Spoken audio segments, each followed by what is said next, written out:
C'est un phénomène essentiel, mais évidemment, on le voit peu. De la Scandinavie à l'Asie, le monde recommence à constituer des stocks alimentaires de sécurité de céréales ou de riz sous l'autorité directe des ministères de la Défense. C'est dire donc la situation dans laquelle nous sommes. Et c'est la raison pour laquelle je vous ai invité, Thierry Pouche. Vous êtes économiste, chef du service études et perspectives et prospectives des chambres d'agriculture de France. Alors, il faut nous expliquer ce qui est en train de se dérouler, par exemple, dans les pays scandinaves. Alors, dans les pays scandinaves, dans la mesure où il y a une proximité géographique avec la Russie, et que nous sommes dans un contexte de conflit et qui pourrait éventuellement s'élargir, on a des pays scandinaves qui ne sont pas autosuffisants sur le plan alimentaire et qui donc, dans la perspective de garantir une sécurité alimentaire en cas de conflit, eh bien, achètent des quantités de céréales pour justement s'offrir la perspective d'une sécurité alimentaire en cas de conflit. Après, il y a évidemment la variable climatique qui est importante. S'il y a des blocages des chaînes d'approvisionnement pour des raisons climatiques, ça peut accentuer évidemment la stratégie. Mais là, on a quand même des pays qui sont particulièrement exposés et qui achètent donc des quantités, notamment de blé, parce que ça permet de faire de la farine et du pain, qui est quand même l'aliment de base, ou en tout cas qui pourrait l'être en cas de conflit. Et donc, ils importent de plus en plus, en provenance essentiellement d'Union européenne. Et puis, il y a des bassins de production comme l'Allemagne, la Pologne et un peu la France qui approvisionnent ces pays-là.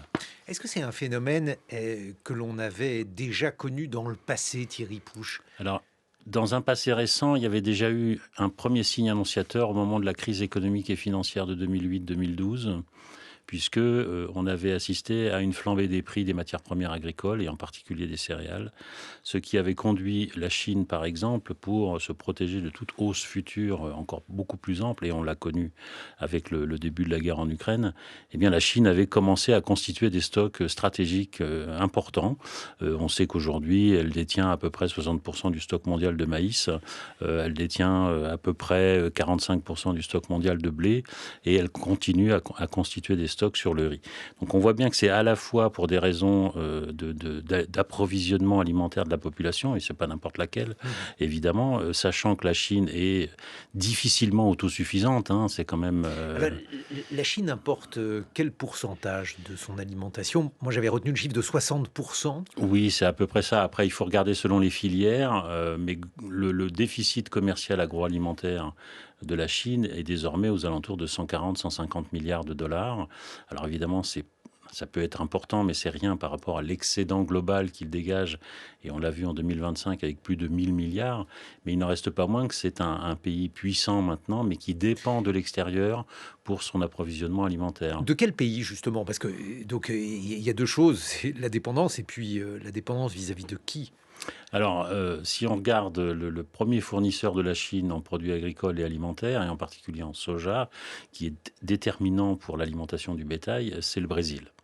Voilà, la Chine, étant donné les tensions qu'il y a avec les États-Unis, notamment sur des questions tarifaires, mais aussi au-delà, hein, des tensions diplomatiques, la Chine a réorienté ses sources d'approvisionnement un peu plus vers l'Amérique latine et un peu aussi en Europe, puisque par exemple la France exporte quand même du blé ou de l'orge en quantité assez importante vers la Chine.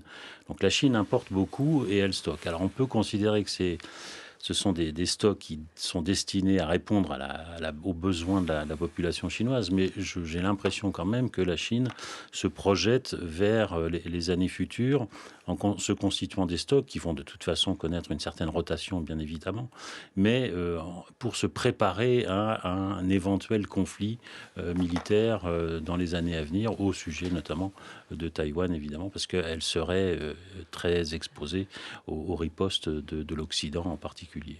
Mais alors, justement, parce que c'est cela, en fait, qui pourrait distinguer la Chine de l'Inde. Lorsqu'on prend, par exemple, la situation en Inde, du point de vue alimentaire, ça n'est pas du tout la même chose, alors que la population est, disons, comparable. Alors elle est comparable, cette population, elle est même maintenant au-dessus de la population chinoise, Mais ce qui distingue fondamentalement l'Inde de la Chine, c'est que l'Inde, à travers toutes ces réformes agraires historiques qu'elle a accomplies, est quand même maintenant un pays autosuffisant. Alors ça dépend évidemment des années, du climat, mais en moyenne, c'est un pays autosuffisant. Mais étant donné sa population, étant donné les risques climatiques qu'elle aussi encourt, eh bien, l'Inde pratique une forme de stockage assez différent. Elle n'achète pas, mais elle restreint volontairement ses exportations et on l'a vu à plusieurs reprises. Oui, pour poursuivre cette comparaison entre l'Inde et la Chine, parce que c'est essentiel pour comprendre le monde contemporain, Thierry Pouche, pourquoi la Chine, qui s'est montrée extrêmement volontariste sur toute une série de domaines, n'a-t-elle pas réussi à devenir autosuffisante sur le plan alimentaire? Alors la Chine n'est pas autosuffisante. Elle tend, autant que faire se peut, à préserver un taux d'auto-approvisionnement aux alentours de 95%, mais pour des raisons de Bon, on a dit disponibilité. qu'elle importait 60% de ses Oui, mais vivres. alors, 95% sur les grains, c'est-à-dire les céréales, les oléagineux et un peu de tubercules. C'est l'objectif que les autorités chinoises se sont toujours fixés, mais c'est de plus en plus difficile parce qu'il y a des problèmes d'accès à l'eau, il y a un stress hydrique assez important. Ensuite, il y a des phénomènes d'urbanisation qui mordent sur les disponibilités foncières. Et puis en plus, il y a des zones géographiques qui ne sont pas praticables, qui ne sont pas cultivables. En gros, la Chine, c'est, en termes de disponibilité foncière, c'est à peu près 20% de la population mondiale et on a 1 hectare pour 0,07 habitants. En moyenne mondiale, on est à 0,21.